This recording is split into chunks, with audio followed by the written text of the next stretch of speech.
This is WWE superstar Drew McIntyre, and you're listening to the WWE Podcast. The champ is the one that everybody wants, me. Becky Lynch is going to WrestleMania. Claymore! Austin 316 says I just whipped your ass. This is my iron. You're going to acknowledge me. All right, everybody, it's time for the WWE Podcast Mailbag. It is Thursday, October 13th. I might as well just move this damn show to Thursday, right? I mean, I've been late so many times. Thursday seems to be the day. It used to be Wednesday, and maybe here and there I'll get it on Wednesday. But lately, it's just impossible with my video streaming recording happening Wednesdays. So, I mean, you guys should still get the voicemail or the emails and the voicemails into me as early as possible, but it seems to be Thursday seems to be the day. I try to avoid Thursdays because it's my day off, but here we are nonetheless. That's how much I love you guys. All right, let's move into the voicemail, or rather the emails for this week, and I'm going to start with someone new and also a patron. So let's do that. And it is Smashy. He says, "Hey everyone, Smashy here on the mailbag for the first time in about 8 months." Oh, so you're not totally new. That's okay. So you're new to most people. How about that? I've left the voicemail also, and I'm pretty sure I forgot to say it was me, but oh well. Okay, well, we'll decode it and figure it out. WWE is so much better since Triple H took over as head of creative. Between WrestleMania and SummerSlam, for those months, I rarely watched any wrestling at all. But over the last few months, I'm watching almost every Raw and most SmackDowns. The return of Bray Wyatt is something I want to say a few things about. The Abby the Witch character having both Raw and SmackDown women's titles next to them, I think indicates that it's someone who's held both titles, which would rule out Liv potentially. Could it be Alexa again? Maybe, maybe not. Or would you think if it was someone you didn't expect, like Charlotte or even Asuka? Before the lantern was blown out at the end, from what I heard when I watched it, it sounded like Bray said, "Let me in," which he didn't say usually as the cult leader character, but he did during the Fiend Funhouse Bray character. So Smashy, that's a very observant detail that you picked up on there, where he did say, I'm fairly sure he did say, "Let me in," or "I'm here." But if he did say, "Let me in," I'd have to go back and really listen. The crowd was so loud that it was really hard to decipher anything beyond the roar of the crowd. But if he did say, "Let me in," that is an interesting take on his character, because we don't know exactly what version of Bray Wyatt this is yet, right? We just know that Bray Wyatt's back. He looks more like the Swamp cult leader than anything. But he also has left the Fiend behind in his dust, and he also laid rest to the Firefly Funhouse, as we saw in the with the return of Bray Wyatt. So I would imagine that we're getting a new version of Bray. And we saw it with the mask. It's a different face of Bray Wyatt, symbolically changing or evolving who he is. Okay, so as far as your other questions go about Alexa, could it be Alexa again? I hope not. You know, I've said this in previous weeks leading up to the rumored Bray Wyatt return. I think Alexa needs to be on her own. They can have a nice little reunion. Maybe she has a night of possession, right? But I don't want her long-term with The Fiend. It was a nice run. I think fans got tired of it towards the end, as they do with most things. That's how fans are. But I also think that it stole her identity. It stole, I think, what she could have been. And it was fun, and she was all in, and it really bolstered her career at the time. But it's not a sustainable character. And we saw that. I mean, with the crowd starting to boo her at times and really crap on the character, and Lily did the winking doll, all that stuff. Didn't help. And I think Alexa would agree that she needs to find whatever Alexa Bliss Lexi Kaufman is, right? I don't think that going back to being the possessed Alexa Bliss is going to do anyone any favors, other than it be like a fun little nostalgic moment. But remember, when she was with The Fiend, she didn't do anything. I mean, she was there as kind of the accomplice, or to say more creepy things, or sit on a playground, or maybe throw a fireball in Randy Orton's face. But she didn't have a program of her own. She never became women's champion. Never. So that I was really disappointed in. So they didn't do anything other than make her kind of a novelty character. They made her the entertainment-y part and left the wrestling to the other women. And I don't want her back in that position. I think she needs to find out what that next stage of Alexa Bliss is. Who and what is that? Only Alexa, Lexi Kaufman, her real name, and creative Triple H, they all need to figure that out. But if they're planning on bringing Alexa Bliss back with the Fiend and having a reuniting moment, I think that's a bad idea. I also think it's bad for Bray because we have been shown that he's moved on from whatever that was. The Fiend has been left behind. That skin he has shed. Ooh, maybe he'll use that in a promo.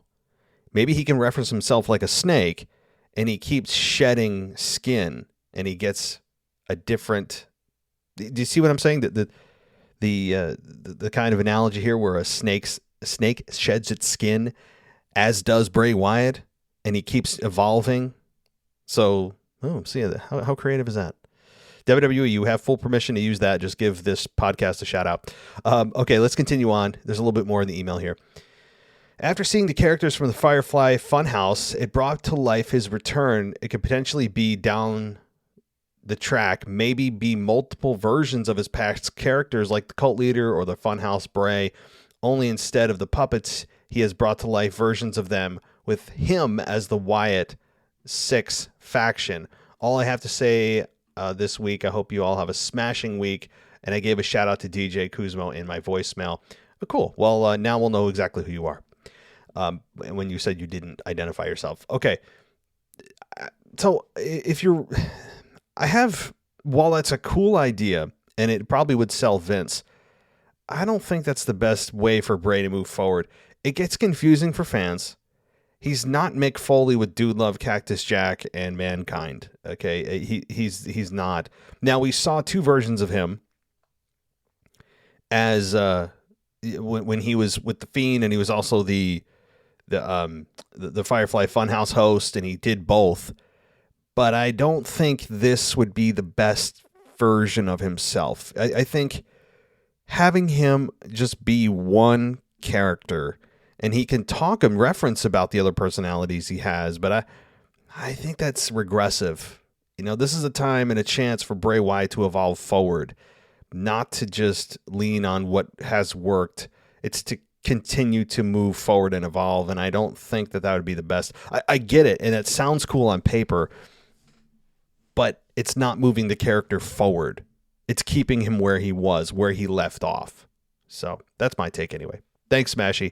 Let's get to our next email from our patron. Let's see. William Evans. That's right, guys.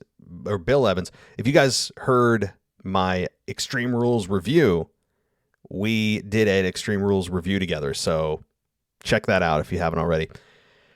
He attended the event live and got a lot of in-person stuff, a lot of just really cool insights in it being there in person that you wouldn't have otherwise seen sitting at home. So check out that podcast, the Extreme Rules review that I did. Okay, so he says, "Hey, Matt, thanks for having me on Extreme Rules review. It was a lot of fun, and I hope I was able to add to the show. I wanted to write in with a prediction for the Dom and Ray story. Dom has been great since joining Judgment Day. I think he's the only way to get Ray to fight him. I think that... Oh, okay, so you're coming up with an idea. At some point, either his mother or sister will show up to admonish Dom for his behavior. I don't know if he'll get physical with her and maybe shove her or something, but he'll disrespect her and Ray will finally snap and have to teach him a lesson. What do you think?" You're right on point. I had said that, and again, I'm not tooting my own horn. It just... to me makes sense given how many storylines I've seen in wrestling. And yes, Triple H is not Vince, but there's only one way out of this, and it's Ray versus Dom. And how far can you push Ray before he finally snaps? The only thing you can think of, because clearly beating up Rey Mysterio is not going to do it. He's been beaten down countless times. Dom has kicked him, and beaten him and hit him with the 619, and Ray still refuses. So that's not going to work. So they need to ratchet up the fire. And I've said the only way that they can do that is to have Dom do something so despicable, probably against the family, that Ray has to stand up and fight. And that's exactly what's going to happen. I could see where they're doing down the line, maybe in a few weeks, maybe in a few months, we have the announcement that the Mysterio family is going to come out and confront Dominic to regarding his actions against his father, and to try to talk some sense into him. And Dominic will turn on them and threaten to, hit a concerto on his mother or something, right? That's exactly how and when I think Ray will finally snap, is when he starts to attack his own family and to attack Ray's wife, his mother. That is how this happens. It's exactly right. Yes. Because I don't see any other way. I mean, I guess you could push him over the edge by constantly attacking him. Eventually he'd stand up for himself, I guess, but that's not any fun. To me, you ratchet up things in a big way. But there's nothing more despicable you can do than to attack your own family, right? And threaten the livelihood of your own family. That's as bad as it gets. So that's exactly what's going to happen. I would really almost bank it and put my house on it. Not quite, but thanks, buddy. All right. Let's see here. Let's see. I am going to go to someone I don't think we've heard from in a while. Let's take a listen.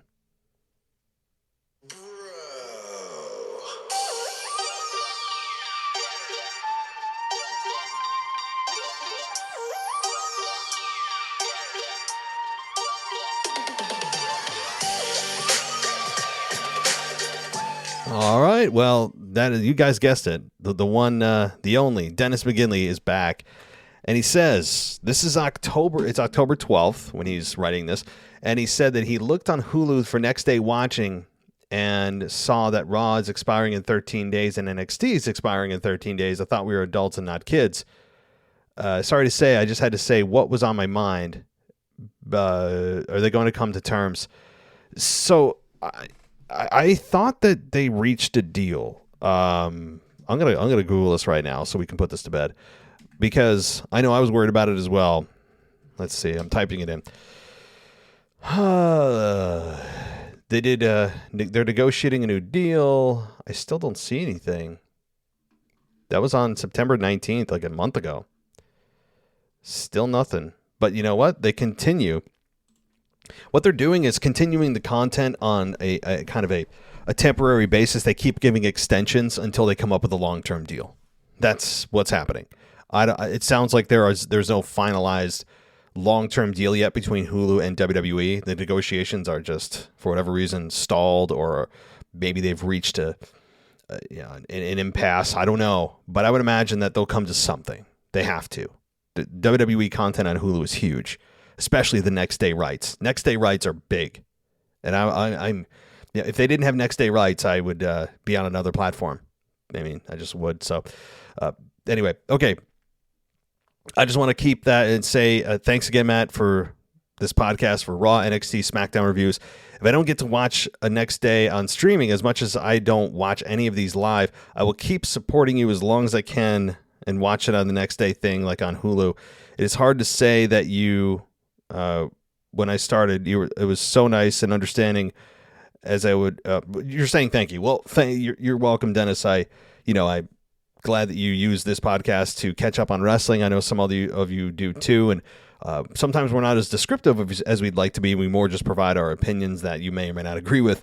But yeah, that's pretty cool. And I know some of you listen to us at work, and we get you through the day. And it's just kind of crazy, when you think about how just global this podcast is. And we're not Joe Rogan, okay? We're not The Torch. We're not Pro Wrestling Net. We're not, but we're growing, and it's taking time, and we'll get there. So thank you, Dennis. I appreciate that. Okay, so you're actually getting to the heart of your email here. So you got a rant. Bros out there that don't want to hear this, well, you're going to hear it. I'm a WWE fan that watches the shows just to see the show. I'm not going to grade a match or say a match was called sloppy. That's my opinion. I hate hearing, well, I wish that match was a grade A match, or, well, that match was all right, but because of one sloppy part of the match, it was bad. So it's like some fans think every match is going to be perfect or grade A. One thing I would like is a full-time Universal Champion. Okay, you switch thoughts there. Yeah, I mean, I think the standard is stupid high sometimes for every match to be a 5-star match. I think first of all, that's impossible. I don't care what athletes they got in there or who they have in there. It's just not possible. 5-star matches, true ones, happen once a year, sometimes go multiple years without a 5-star match. They are really, really hard to come by. And of course, 5-star is subjective. But for me, 5-star that we saw this past year is Sheamus and Gunther. So there's one for you. They're very, very few and far between. But I hear you. Just in general, the standards are crazy high. But I don't think it's fair to say that a one botched move should ruin a match. It shouldn't. But if the general match is clunky, I think it's a fair criticism. If there's multiple botches, if someone's timing is off, that's what makes sometimes or breaks a match is chemistry. That's kind of what it is. But, okay. So you would like a full-time Universal Champion. I do believe and hate Roman as a part-time champ. His voice box and Paul Heyman as his mouthpiece. All Roman ever says is the same damn thing every other week.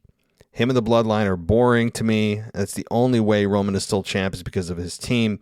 I see very little that Roman, and that he can wrestle alone without any help from the Bloodline. I would like to chat and DM on Twitter if I miss anything with you. I think I got what was off my mind. Take care and talk to you next week. Understand, you're a busy guy. Yeah, I mean, I try to answer everyone on Twitter. It doesn't always happen, and on Instagram, and we have a Facebook page, by the way. So, I try.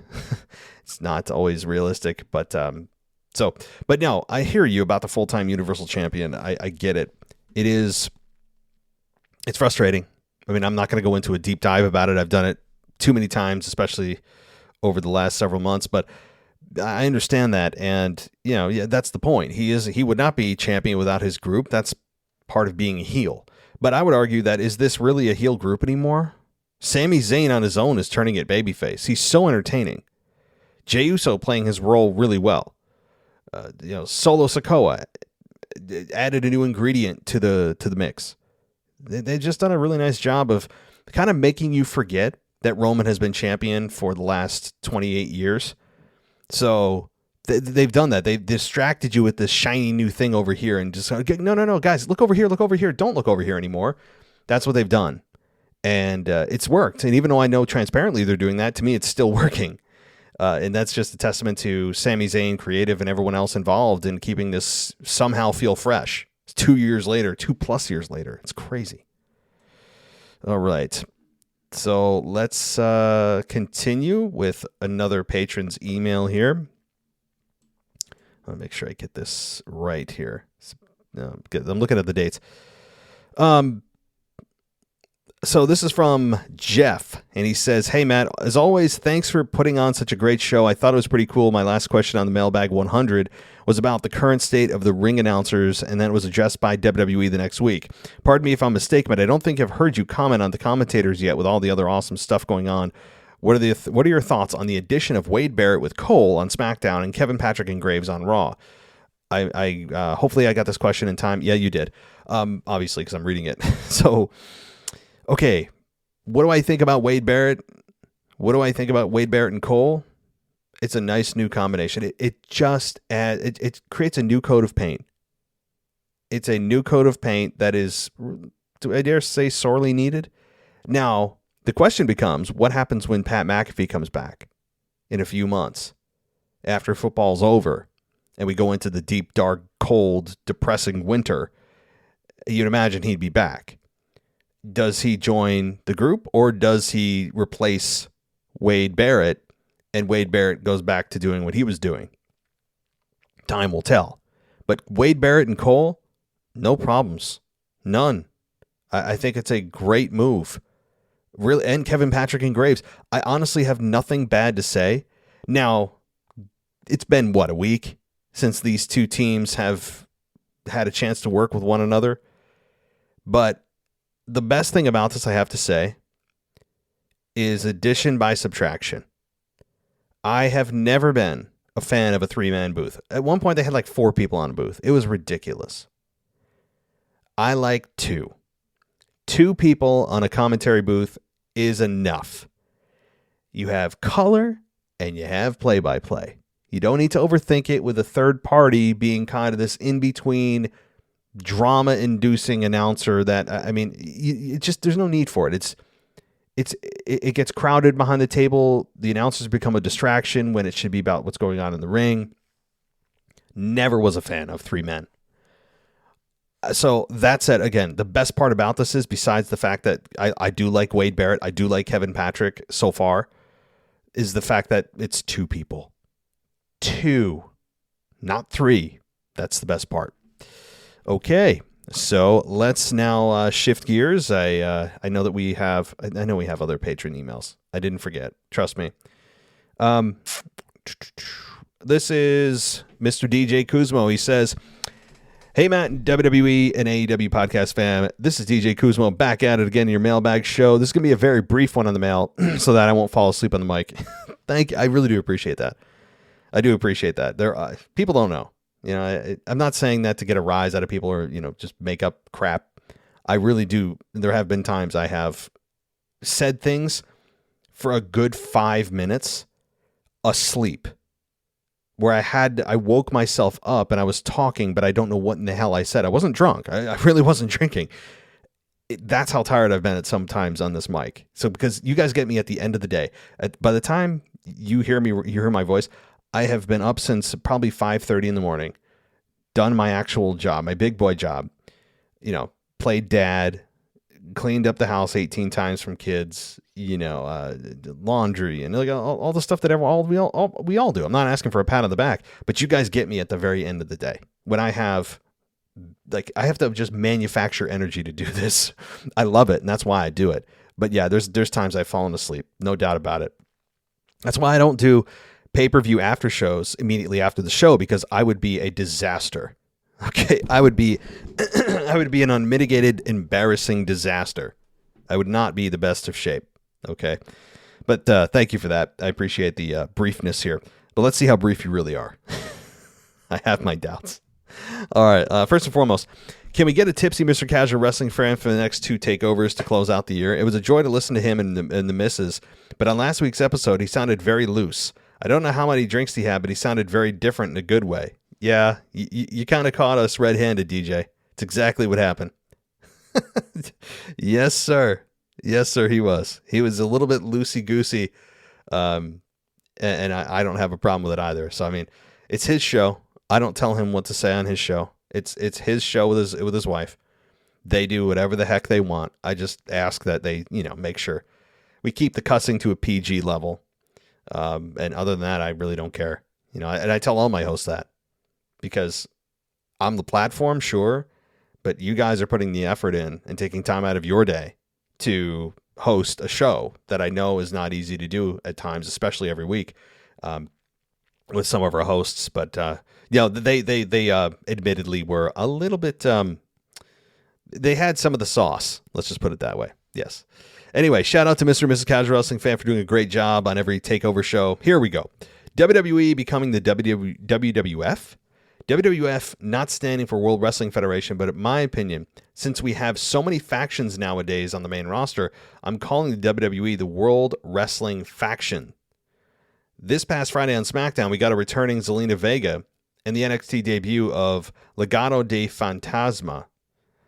Another faction on Friday. But don't forget the Viking Raiders that are probably on the way back with a returning Sarah Logan, and of course the rumored Bray Wyatt 6 coming to SmackDown.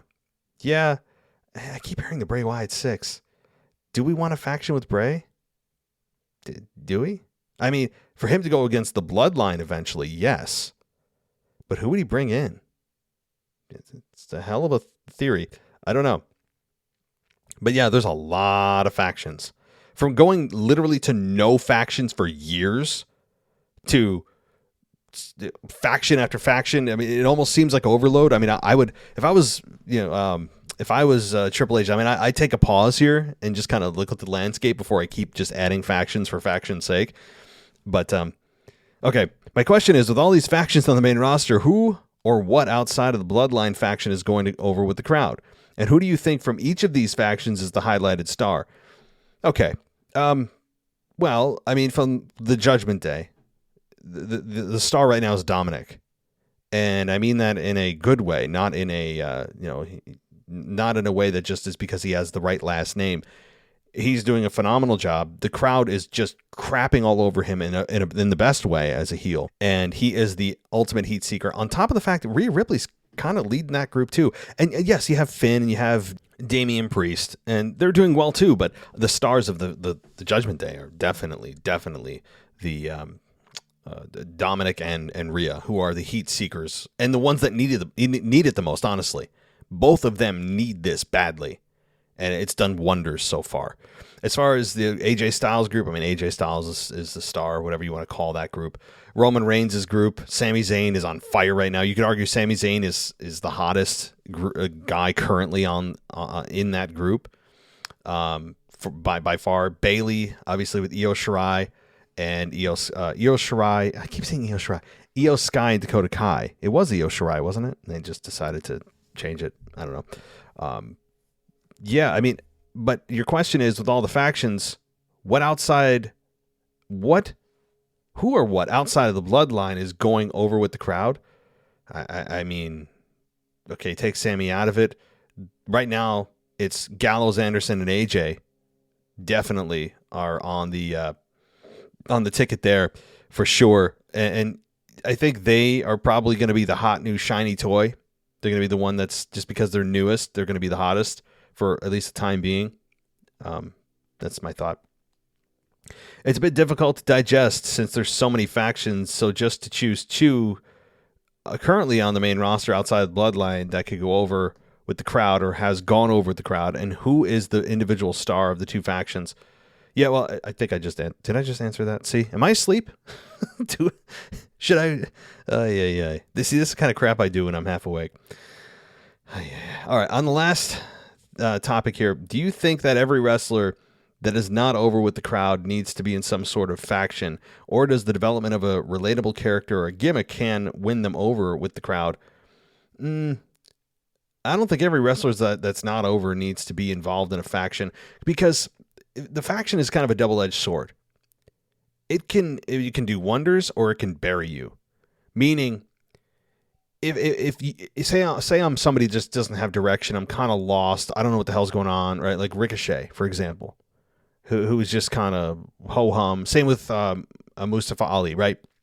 Maybe they decide to start a faction.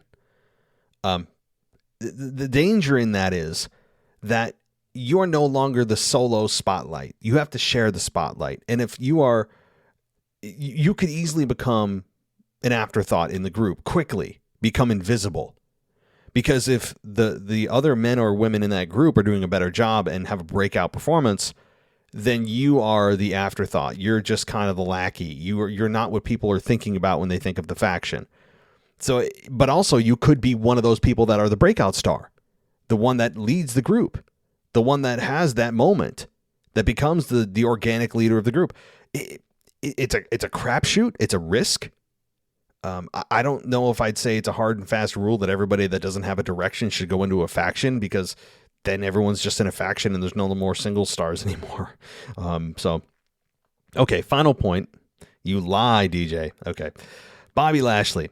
Really tough night for Lashley. He got manhandled by a returning Brock Lesnar. Then he loses the U.S. title to Seth. I would say this was an okay U.S. title run for Bobby, but at times I felt Creative could have done a better job with the competition for his championship and building some sort of storyline around the U.S. title, not having it be an open challenge, one and done scenario with a la John Cena. Yeah, Bobby Lashley disappeared for a while, didn't he?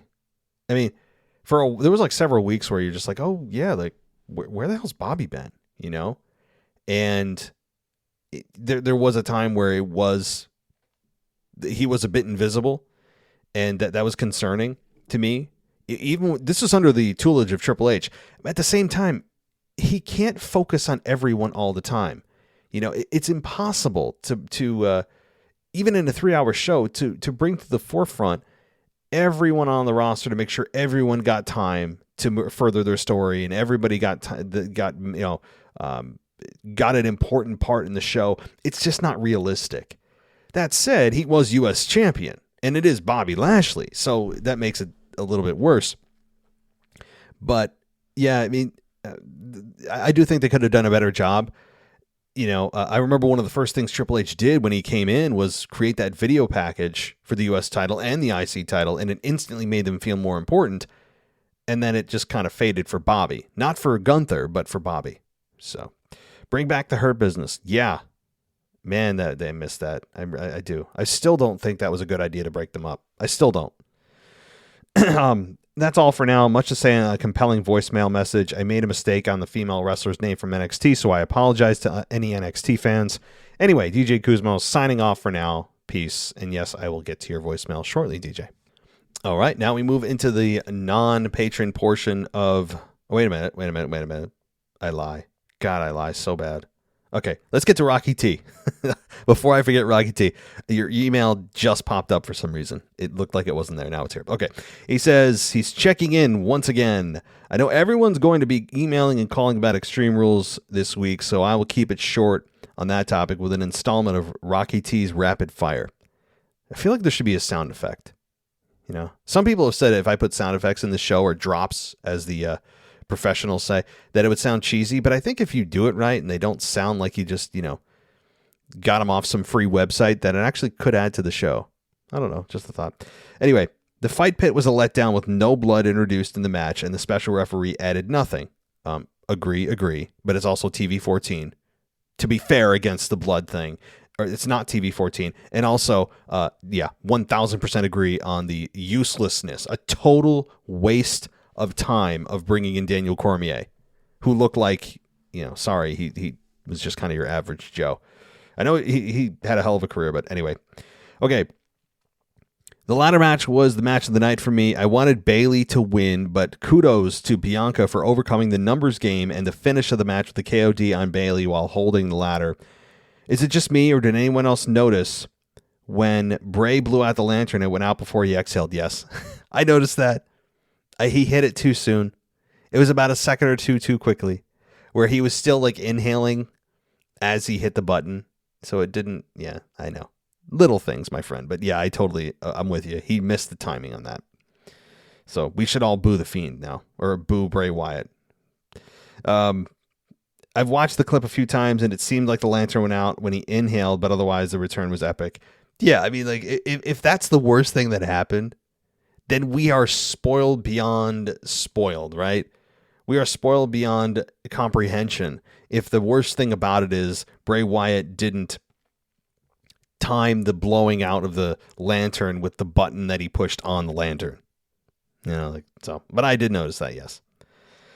Going back to last week when you ranted on MJF, and after I mentioned the possibility of John and Dean returning to be the one to defeat Roman, that won't happen because Moxley signed a 5-year deal with AEW until 2027. Well, that actually, I know, but here's the thing. Maybe Triple H has a different philosophy on working with other promotions. Vince, I'm sure, would say a hard no. We're above that. We don't need to give them the free promotion, all this. I think Triple H would be more open to it if everything was right. The circumstance, the money, the rivalry. If the stars aligned and it was beneficial for them, why not? I think it's still possible. I really do. Do I think it's likely? No. I didn't say it's likely or going to happen. But I said it's in the realm of possibility now that Triple H is in charge and Stephanie's in charge. Definitely possible. Just because he signed a 5-year deal doesn't mean that they can't maybe make an exception. If AEW benefits, WWE benefits, everyone's happy, why the hell not? And imagine a cross promotion. Imagine a match like that, though. Like, we just hear Moxley signed, and then, I don't know, in a year or two, all of a sudden he shows up. He's still under contract with AEW, but they did a cross promotion deal for just a match or two in WWE. And then he goes back to AEW. Imagine that. I think that would be a great thing for fans, because it would be like, not quite to the level, of course, when the Monday Night Wars were going on and WCW and WWE were going head to head, and you thought about these fantasy matchups between the two rosters of guys that could face other guys in WWE and WCW. you made those fantasy matchups. Goldberg and Austin. How that never happened, we don't know. Like something like that, or the Rock at the time obviously could have faced Hogan. But, I know it happened, but it could have happened at the time when they were both sizzling hot. Shawn Michaels could have faced off. I mean, like you create these matchups. I know it's not to the same level as the Monday Night Wars, nor does it have anywhere near the star power that the late 90s, early 2000s did. But anyway, I'm going way off topic. My point is, this could still happen because Triple H is in charge, and I think he might be a little more open than Vince was, if everything is right for them. Okay. I agree with everything you said about MJF and his talent and what he brings to the table. On the mic, he's ahead of his time and very polished in the ring, but I do not think he should be the one to beat Roman. I think he needs a solid AEW title run before he jumps ship. His contract ends January 1st, 2024. I think he should debut at the Rumble in 24. I wouldn't hate it if he won the Rumble in his debut night, which would be the first for a company. That would be awesome. It's so crazy. We already have massive favorites for the next 2 Royal Rumbles. The only Royal Rumble now that we can look out to that we have no idea is the Royal Rumble in 2025. Let that sink in. 2025. Why? Royal Rumble in 2023, which is just a couple of months away, is already favored Cody Rhodes to win, even though he hasn't back yet. And then, in 2024, MJF coming to WWE and winning the Rumble is an absolute slam dunk to me. So, just a thought. Now, I'm not saying that they wouldn't just... I mean, the thing is, though, if they do that and they put him right into the main event of WrestleMania, whew, boy, you talk about resentment in the locker room. Okay, P.S. Would you consider giving me permission to get your podcast logo printed on a poster board to use as a sign at the Rumble? It'll be in section 140, row 30, seat 3 and 4. It's one of the corner sections of the arena. It's free advertising. I will pay for the expense of getting the logo blown up, and I think it would be cool for everyone involved in the podcast to see the logo in the crowd, provided the camera gets a good, clean shot of my section. Either way, we should get at least a handful of new listeners and patrons. That's a... First of all, I really appreciate that, and it would be free advertising. Definitely. It's, and it's funny. I was just thinking about that the other day. Do you guys remember I think it was WrestleMania a couple years ago. I don't remember where or the exact number of WrestleMania. It was when we still had people before the pandemic hit. And somebody in the first like 20 rows of WrestleMania had a sign that said something. It was about the Joe Cronin show. Do you guys remember that? I don't know. Somebody kept advertising for the Joe Cronin show. I'm like, that is genius. That SOB. And he got a ton more listens, a ton more follows, like during the show and after the show. And he was trending on Twitter. I'm like, wow. Obviously you have millions of people watching WrestleMania, but if you could, hey, that would be awesome. I really appreciate that. It's not, you don't have to do that, but absolutely. Yeah. If you want to go, and bring your sign and give us, some extra listens, that is awesome, dude. I really would appreciate that. And it's really, okay. It's a couple more bucks, and like Patreon is a income source for me, but really it's about just like, I want this podcast to be as big as it can be, not for money necessarily. That's a part of it, but really just because I think we have a better show than a lot of other podcasts. I just do. I listen to other shows and they've got great insight, more wrestling knowledge than I do. A lot of them do, but some of them just aren't listenable. And I feel like we don't have the exposure we should, because I feel like we could be higher than we are. I'm not trying to say, that we are better than anyone, but I think we're more listenable. If that's a professional way of putting, like, I think we're just better. Not everybody. Okay. There are big podcasts that are way better than this show for some, for other reasons, because they dedicate like 3 hours for a post show or whatever, but they've been doing this way longer. But anyway, cool. Rocky, if you do that, man, that would be really a bomb thing to do. I appreciate it. All right. Let's see. Let's get to Robert. And he's from the WWE Ringside podcast. He says, do you think Orton going out with the injury was a blessing for RK Bro? I say that because after the Usos beat them, where else would they going to go from there? With Orton returning possibly the beginning of 2023, what if RK Bro reunites and beats the Usos at WrestleMania? With there being new tag team champions, they will have new tag teams to go against, like a fresh start. Every time I think RK Bro several months ago was going to turn on one another, they didn't.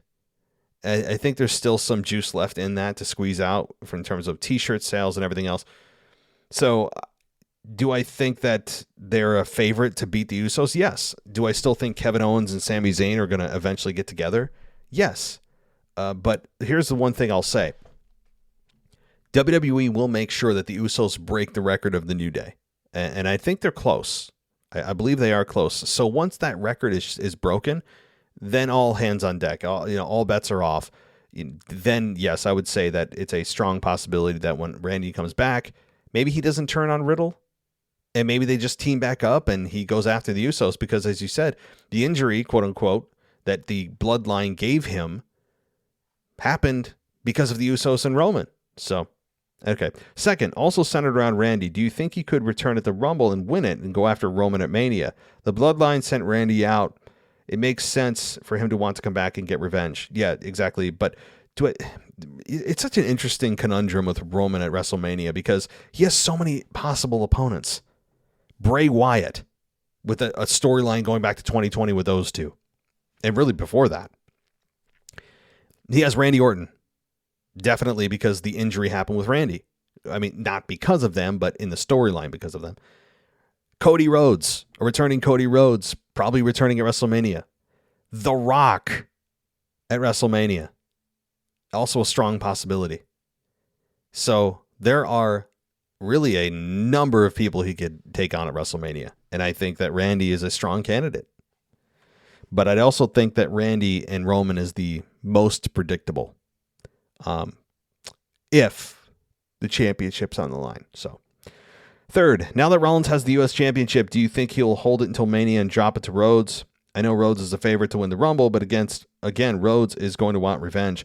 He could set up Roman at SummerSlam, or he could face Roman at SummerSlam and take the title off Roman. Lastly, if that's the case and Rhodes doesn't win the Rumble, who else can you see as contenders? Yeah, tough, right? Honestly, what about The Rock? If they're going to keep the belt on Roman, let's go down that road. I think The Rock could be a surprise entrant and win the Rumble. It's possible. I think he's a strong candidate if they want to go that road. I just want to know if The Rock's going to be there so I can either go in fantasy land or back to reality. I don't know. Yeah, that's a hell of a question. Hell of a question, really. If Cody Rhodes isn't there and doesn't win the Rumble, Bray Wyatt wins the Rumble. Yeah. Drew McIntyre is possible, but I'd say top 10 maybe. But do I think Rollins wins the championship or holds the championship till WrestleMania? Yes. Do I think Cody Rhodes maybe goes right after Rollins when he returns? Yes. He should, because remember how he went out? Rollins attacked him with a sledgehammer. So Rhodes, you'd imagine, would go right after Rollins and probably capture the U.S. title. But I don't know the timeline for Rhodes' return. So, all right. Thank you, Robert. Good questions. Let's get to, the WrestleManiac. I like that. He says, hello, you just got yourself a new follower and fan. My name is Philip, and I myself run a WWE, quote, news site in Greece. Trying to bring the passion about WWE product to the Greek people, a task that's way too hard. But my passion about this is what drives me and helps me keep on doing what I do. I found your podcast and you were really inspiring. This is something that I would like to do as well. If you want to check out all the things about my project, the WrestleManiac, feel free to do so. Well, all right. I see your link, so I will check that out. The WrestleManiac. I like that name. Where the hell did you come up with that? People come up with these things, and I'm like, I feel stupid for not thinking of it. I really do. But so yeah, trying to get a culture that doesn't understand wrestling into wrestling is a task. I mean, I commend you for that, because that is not easy to infiltrate a culture that has its own beliefs, has its own standards and morals, and maybe wrestling isn't in that. Maybe they don't think wrestling is worthy of their time. Whatever the case may be for their turn off to pro wrestling, it's really hard to change people's minds on that. But if you have a passion about it, man, keep going. That's cool. All right. Let's get to next email. We only have a couple more emails, guys, and then we'll get to voicemails. He says, this is Jeff from the Philippines. Man, Jeff, how you doing, man?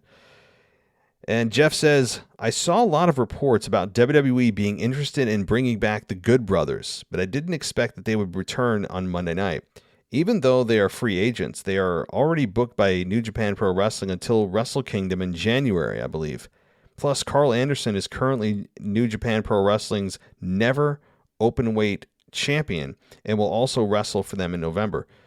Yeah, I mean, but here's the thing. New Japan is very open to working with other promotions because they need the help. And New Japan is not competition for WWE in any sense of the word. AEW is much more, quote, competition to WWE. They're in the same market, competing for the same viewers. New Japan is not. New Japan is kind of a niche category of people that watch it. It's not mainstream. They have nothing to lose there. So, but yeah, I mean, Carl Anderson is scheduled to appear there, and I think that WWE has no problem with it. They obviously don't. Number 2, I love that WWE brought their premium live events on Saturdays, because when it's Saturday night in your country, it's Sunday morning here. So I think it's a win-win situation. AEW has their pay-per-views on Sundays, Monday mornings here, which is difficult to catch up on because they have been constantly having these 5-hour pay-per-views, and I can't suit my schedule because it's live here on Monday. Yeah, you're in a tough spot in the Philippines, and I'm sure the Saturday move is obviously very good for you. I actually don't mind the Saturday move, and I'm sure they don't either, because if I was WWE, after the premium live event, it's exhausting. Everyone's exhausted to get to that point. And you also have to travel to the next city, wherever that may be.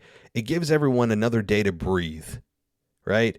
To digest things, not make rash decisions about the event in terms of creative for Monday night. Like, you have another day to think about the creative for Monday Night Raw, instead of maybe just rushing through, oh crap, we got to get to the next city, and then just put on the show. There's no time to change anything. I think that extra day for them logistically is brilliant. And for us as fans, okay, it's a Saturday night, right? Like, at my age group anyway, most of us aren't going out partying like we used to every weekend, going to clubs and getting hammered like most of us. Some of us still do, but for me, it's like, oh well, Saturday night is kind of the same as Sunday night, and most of us have weekends off, so like let's do wrestling Saturday night. I don't have a problem with it either. Number 3, it was reported that Bray would be a SmackDown exclusive talent. I think this is a nice decision. SmackDown has been struggling for star power for a long time. That's all for today. Thank you. Where did you hear that? Maybe I missed that Bray is an exclusive talent to SmackDown. I'm not saying you're wrong. I just somehow missed it. And I believe you, because Fox is very aggressive in making sure that they have big star power on their show. I mean, that's why they have been so adamant about Roman Reigns staying on SmackDown and showing up on SmackDown more than Raw, because Fox executives, I think, are a little bit more in tune with the product. But that said, I mean, Bray did kind of appear on Raw, kind of, in a new backstage scrambled mask on segment where he said, "Revel in what you are." That's it. I mean, so technically he appeared, but not live in person. But I wouldn't be surprised if Fox shelled out some extra dough to make Bray Wyatt exclusive to SmackDown. Thanks, Jeff. Hope all is well over there. I'm glad you're happy about the pay-per-view time changes. I'm sure that really does help you, for sure.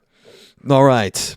This is now an email from Justin from Maryland. What are you emailing me for, bro? You're the closer of the show. All right. Well, we'll let it slide. All right. He says, hope I'm not too late. I left a voice. Okay, you did leave a voicemail. Whew. Okay. The show is saved. But I also wanted to write in for the first time. I had a few more things I wanted to say. First, I didn't appreciate Riddle coming out and challenging Roman, as if we were supposed to forget that he can't challenge Roman while he's still champion. It made no sense, and he doesn't deserve a shot. 100% agree. I as much as I don't want to see Roman champion anymore, and I'm just bored to tears with him as champion, I 1,000,000% agree that they need to follow through with that stipulation. They can't be wishy-washy with something like that. And for Riddle to say, well, forget about that the stipulation, just fight me. And Roman's like, no. I'm like, good for you, Roman. No, you shouldn't get a shot. I 100% agree. Okay. Second, I wanted Liv to keep the title because I thought she would have more interesting opportunity or opponents than Ronda. I wanted to see her and Charlotte. I really hope they don't.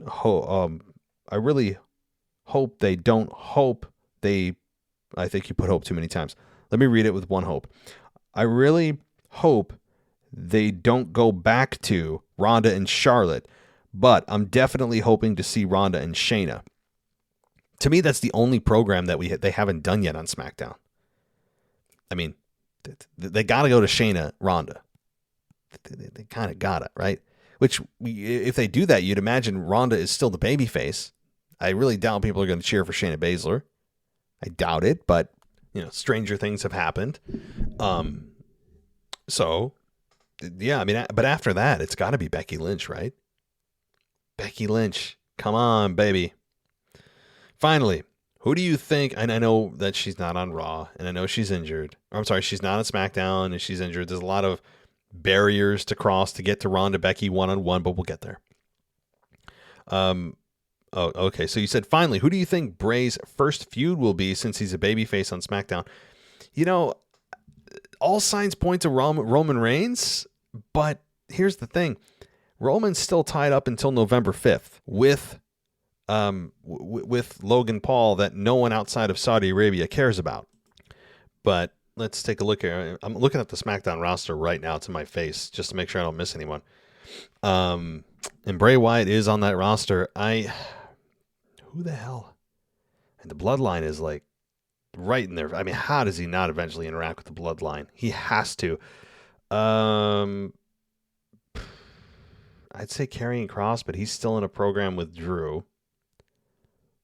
LA Knight. Oh, he is LA Knight now? Are we not going? Okay. I'm looking at the roster, man. I don't know. The Bloodline's right. If he doesn't feud with the Bloodline, his options are stupid limited. I mean, he's got Braun Strowman, I guess. Big E. But Big E's a babyface, and so is Bray, and Big E's not back yet, although I think he's getting closer. That's tough. He's got Gunther. Gunther and Bray Wyatt would be fun, but is Bray really going to chase the IC title? It's a tough one. That is a tough one. Those are the only guys. I mean, you take the Bloodline out, and you've taken, the main target out of what Bray Wyatt's going to go after. So, good stuff, Justin, and we will hear from you later on in the show. I think, hold on, because I always feel bad when I miss something from somebody. It's inevitable every week because I'm a hack. Justin, I got your email. I got Jeff. I got okay. I'm going down my list. I think we're good. So that means we can finally move into the voicemail portion of the show, and we're going to do that right now. Hello, WWE Podcast family. Alex, the French guy, your current European champion right now. I want to quickly review Extreme Rules and my take on what is good and bad in pro wrestling right now, as it is in, I would say, general mentality and what is working in movies and series and as well as wrestling. As for Survivor Series, I was elimination Extreme Rules. I was not disappointed. I was not expecting much except from the Bray Wyatt return. So that was quite good as a pay-per-view, as a PLE. And I wanted to point out something that you, Matt, said on the review show, which is one of your favorite moments being the Judgment Day concerto, Beth Phoenix. And I completely agree. That is as well my favorite moment of the show, as Edge is really like an all-time all-famer, as he can play perfectly the heel and perfectly the face. As in this match, I almost forgot that it was him that started Judgment Day at the original. But what I wanted to say at least is what is nice about this segment is that Judgment Day is playing bad guys by concertoing Beth Phoenix, but really. Because, you know, a lot of persona and of characters actually in WWE right now are, you know, heel, but they are not cruel. They are heel, but very cool. So, like, let's say Roman Reigns, Bloodline, everything, they are nice. They are heel, of course. They will do some shenanigans to win, but they are not truly cruel like Judgment Day did right now. And you put it out that Judgment Day is maybe has a lot of heat, more heat than the Bloodline, and it's absolutely normal. Because nowadays, heel in a cool fashion is cool, and the new heel is the new face. As I say, like, Roman Reigns is cool, he's a heel, but is appreciated by fans more than a classic face. And a classic face like Nikki ASH or Jason Jordan are not appreciated because they are one-sided characters, and heel characters are more developed in general. That was my take for the show. Take care, everyone, and see you next week or the week after. Bye. Alex, you're breaking it down, man. It's confusing, but not at the same time. Like, you're trying to explain to the best of your ability, and it's not easy, why people cheer heels or boo baby faces. And really, if I was going to simplify it, I mean, you did a nice job there of explaining why, and you know why heels are cool, and why the new cool heel is really just a baby face, and that's true. And I think WWE has really forgotten why, as a babyface or a heel, you can't be cool, because you're by definition, if you're cool and the fans are chanting along with you, you're not heel anymore. So I think that's been lost on really just pro wrestling in general, like not just WWE, not just Vince McMahon, but the industry itself, AEW, any other promotion. That oftentimes they get caught up in being too cool and having people chant along and sing along and all that. And it takes away from the heat, which is what you're supposed to be getting as a heel.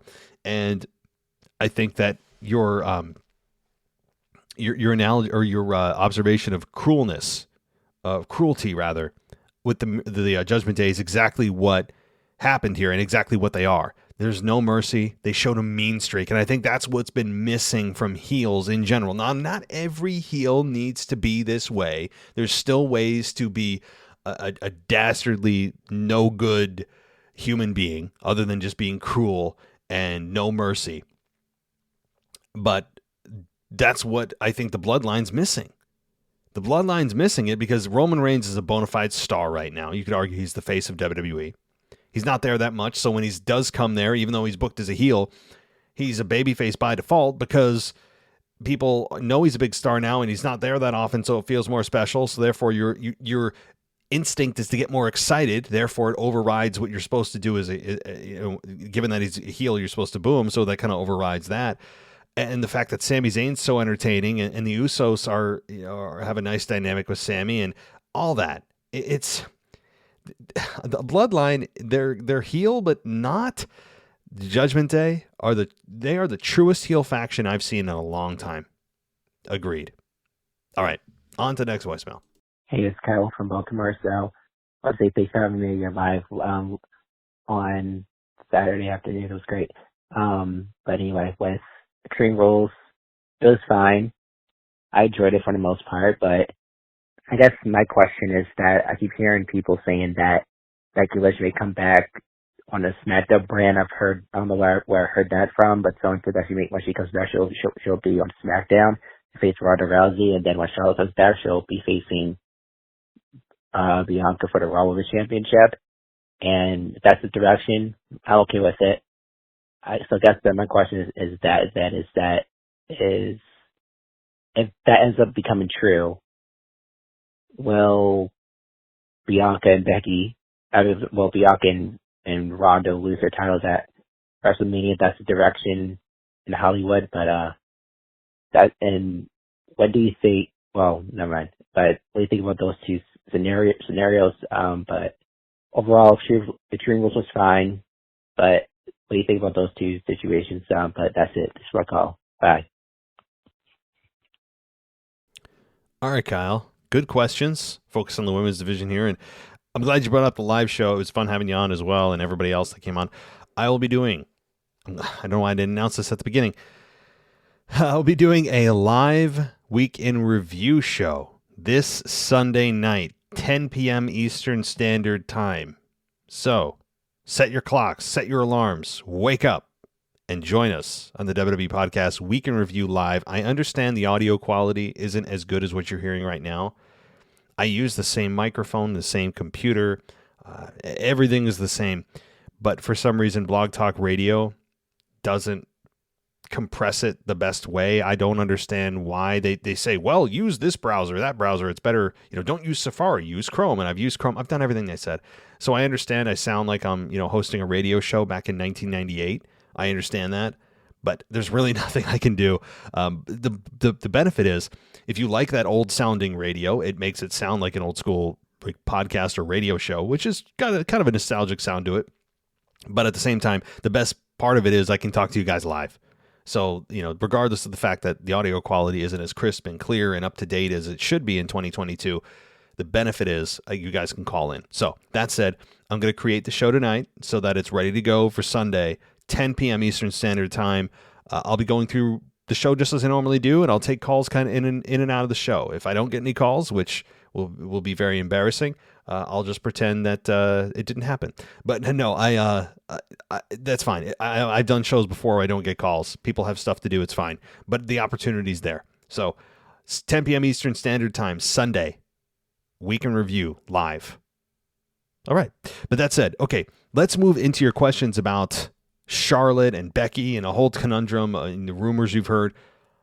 I'm all for Charlotte returning to Raw and Becky going to SmackDown. In fact, what they should do is just say there's been a blockbuster trade, right? A blockbuster women's division trade. Why not? That's what you do. Now, the thing is, Becky going to SmackDown, she's going to have to, she can't immediately go to Ronda. That's a WrestleMania build. You have those two cross paths in the Rumble, or maybe just at the end of December or something leading into it, or maybe you wait until after the Rumble, because you can't have a 6-month build for these two. It would be very difficult to string fans along that far. So if they did that, yeah, it would take a while. Plus, Charlotte doesn't need to be on the same roster as Ronda. The town ain't, as they say, the town ain't big enough for the both of us, and those two cannot coexist without crossing paths, and I don't think anyone wants to see Ronda and Charlotte face each other again. So Ronda, Becky, yes. WrestleMania. Charlotte going to Raw, sure. Just announced there was a blockbuster trade and both women swap shows. Plus the fact that those two don't really like each other, so it's good for morale. Now, do Bianca and Ronda lose their championships at WrestleMania? If it goes that far, right? Like let's play that game. If it went that far, who's the most likely to lose it?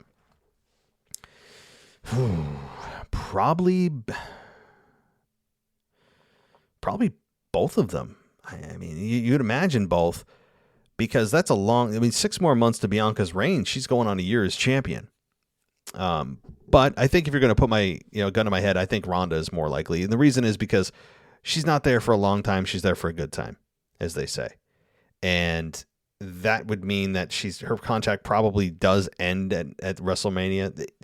With stars like that, it usually goes from like WrestleMania to WrestleMania. And Ronda's not here for a long-term commitment, I don't think. And that would mean that Ronda should drop the belt to Becky. Becky becomes the SmackDown Women's Champion, and Charlotte loses to Bianca at WrestleMania, and maybe Bianca retains. So, okay, Cool. Thanks, Kyle. Let's get to our next voicemail. DJ, I know you're out there. We'll get into you in just a couple. Here we go. Hello! Nearly got you, didn't I? Shout out to DJ Kuzmo. It's been good to hear you on the Mailbag show since you've been back, buddy. Wasn't the same without you. Speaking of returns, Monday Night Raw this week. First it was the OC joining AJ Styles against the Judgment Day. That was pretty cool. Been loving the Judgment Day too, by the way. Finn Balor, Rhea Ripley, a couple of my favourites. And then later on, before the United States Championship match, Brock Lesnar came out and attacked Bobby Lashley.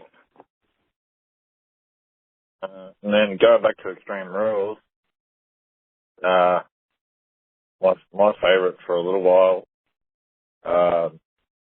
Bray Wyatt. That was pretty awesome to see at the end of Extreme Rules. Yeah, that's just about all I called about. But until next time, I'll just leave you with this. He's got the whole world in his hands. He's got the whole wide world in his hands. He's got the whole world in his hands. He's got the whole world in his hands. All right, we have a maestro on our hands. And you know, during that, while I was listening to it, I'm like, all right, now I got to listen to it. So as a group, let's just listen to this again. And I can't share the audio. We all know what it looks like, but just listen to this, guys. It's such good stuff. He's got the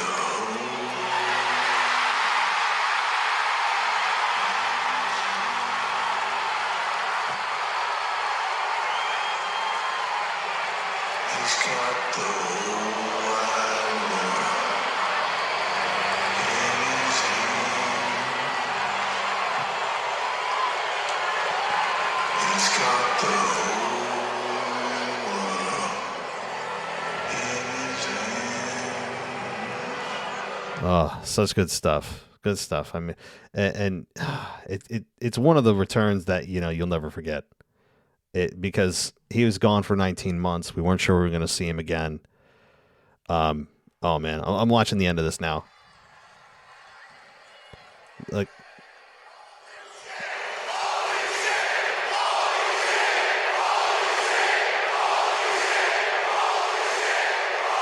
the chant that Philadelphia made famous, I feel like.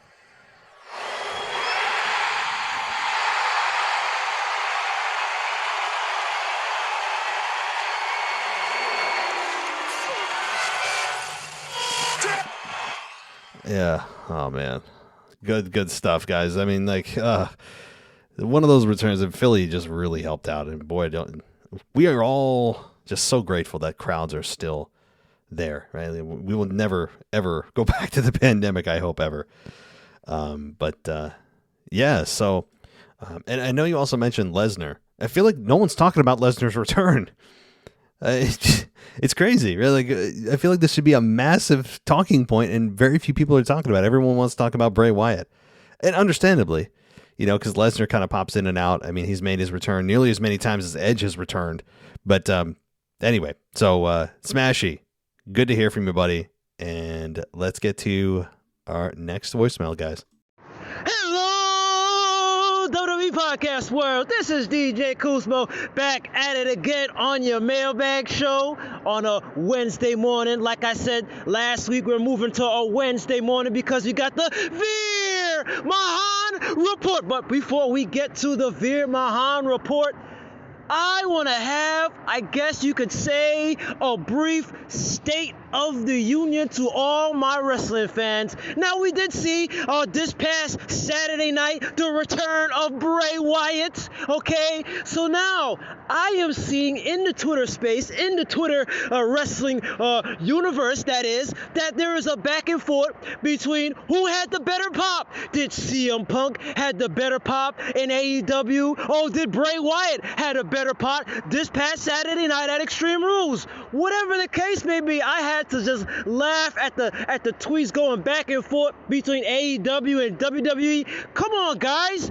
We love wrestling. In the words of the great one, it doesn't matter. It doesn't matter whose pop was best. It doesn't matter if Bray Wyatt had the better pop against CM Punk. Well, obviously, I guess you could say CM Punk, yeah, he's kind of in the doghouse right now. But let's get back to what's going on back and forth with AEW and WWE with the pop versus who had the better pops. And just to see when somebody put out a tweet that Bray Wyatt, with the pop that he had, AEW fan just came and said, well, you know, CM Punk had the better pop. Way to sour somebody's day and rain on their parade, AEW fan. Come on, guys. We're grown-ups, for crying out loud. We love wrestling, right? All pops are always subject to each and every one of our opinions. We could say that Bray Wyatt was the best pop of the year. We could say, for the AEW marks, I'm not an AEW mark, but I love AEW. Oh, that CM Punk had the best pop. Whatever the case may be, all I have to say to you is enjoy wrestling, man. Enjoy wrestling, because that's what we live for. We live for the pops. So it's not to rub it in somebody else's face. Oh, he had the better pop than Bray Wyatt. It doesn't matter, okay? Let's enjoy wrestling. Now, with that being said, I want to quickly get to a moment of silence for my guy, not Veer Mahan, not yet, but this coming Friday night on SmackDown. Let's have a quick moment of silence for Max Dupree. And now, once again, the rumors are finally coming to pass that no longer that he's going to be known as Max Dupree. No longer is he going to be part of the Maximum Male Models, whatever that group is, or what's going on with them. But this coming Friday night on SmackDown, we get the return of LA Knight. Put your hands together for one of the most charismatic guys to come out of NXT. I'm talking about the that guy, and I'm talking about LA Knight. I can't wait to see him debut this coming Friday night on SmackDown. And last but not least, I know I'm going over the time. I gotta get to getting under that 3-minute mark. But let's get to the Veer Mahan report. And like last night on NXT, we got none other than Veer Mahan coming into the ring during a match between Veronica and Indy Hartwell. That's right, the legendary Indy Hartwell. They had a match. Sangha was standing in the outside part of the ring, and lo and behold, we got Veer Mahan. Veer Mahan coming to the ring and whispering something into Sangha's ear. What's going on with that picture? And all of a sudden, Sangha followed Veer Mahan to the back. So we don't know what's going on there, but we do know that there is going to be a tag team formation of the Indashir of Sangha and Veer Mahan. So with that being said, I know I'm going over the time. You all have a blessed day and enjoy wrestling. This is DJ Kuzmo. Peace. Well, guys, if you were asleep, you are no longer asleep. Okay, so that said, okay, I haven't seen that Twitter war going on. I've had somebody ask me about the comparison between Bray and Punk's pop. Honestly, doesn't really matter. Does one really speak against the other, whoever's is bigger? Honestly, when you think about it, the pop that Punk received was from WWE fans. Do you think that there was this mythical underground layer of wrestling fans that were just sitting and waiting for Punk to come back, that never watched WWE ever during the summer of Punk in 2012?